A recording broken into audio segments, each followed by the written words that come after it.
What a compliment. I think because we're well underway, we can almost begin to respond to each other even from the podium. So I think I'd like to start by responding to NEPA from the end of the last session. And I'm not trying to say that every single individual that holds a position of power in the Afghan government is a hardened criminal, but the vast majority are. And when I say hardened criminal, I don't mean war criminal necessarily. And I'd just like to sort of talk about how this is experienced by people on the ground level. And it literally is every single interaction with a government official that an ordinary Afghan has to undergo, they're shaken down or brutalized in one way or another. And that means, again, just to mention some of the ministries that were raised in the past session, the Provincial Department of Education in Kandahar takes 1 kilo out of every 5. Each student that goes to school is supposed to get 5 kilos of rice and a certain amount of oil and all of that kind of thing. The principals of the schools take 1 kilo of the rice, so the students get 4 kilos. The principal, when you've got a school with 2,000 or 2,500 students, suddenly has 2,500 kilos of rice that he can sell on the market, which happens every single day. A friend of mine was closing down his NGO. It was an Italian NGO that pulled out of Kandahar, and he wanted to turn over the equipment to the Provincial Directorate of Rural Rehabilitation and Development. And the officials were lining up at his office and literally taking things out of the office and taking it from themselves. He had to physically remove them from the premises in order to list the objects and have them turned over officially to the department. You've got the traffic police. You can't drive down the street in Kandahar without being shaken down by the traffic police. In order to pay your electricity bill, if you have electricity, you have to go to 7 different desks in 2 different buildings and pay bribes at least 3 or 4 of those desks. That's in order to pay your electricity bill.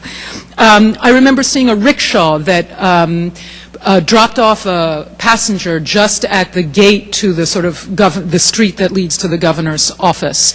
And supposedly you're not supposed to stop at this gate, where incidentally major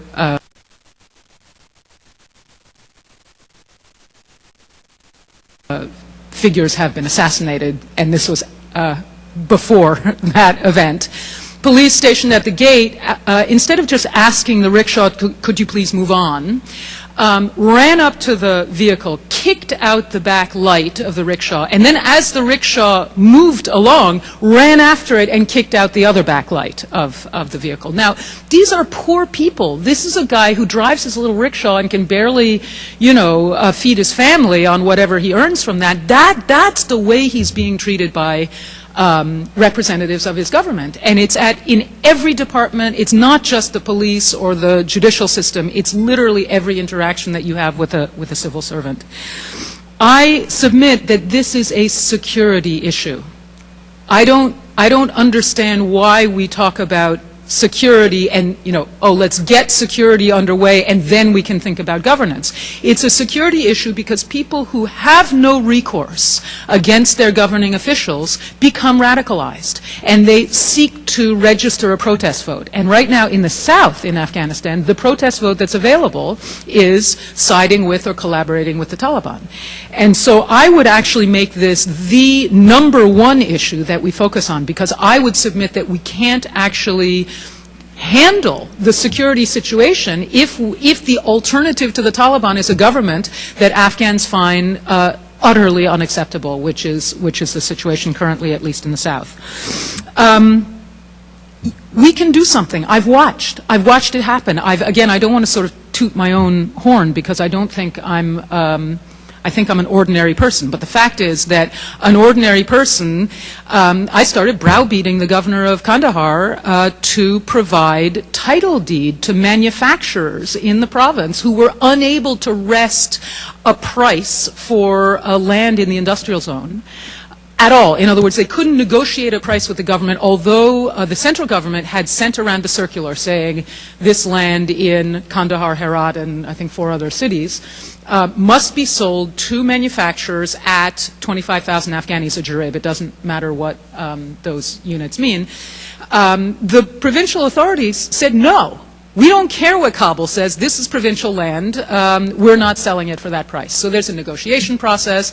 The price is practically doubled. And then the governmental authorities after the process say, oh, no, we didn't mean that.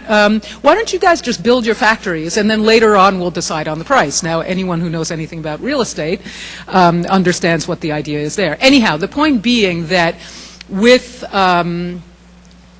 good humor but stubborn persistence, I sort of leaned on the governor as a member of the manufacturers union and said, look, you've got to settle this issue.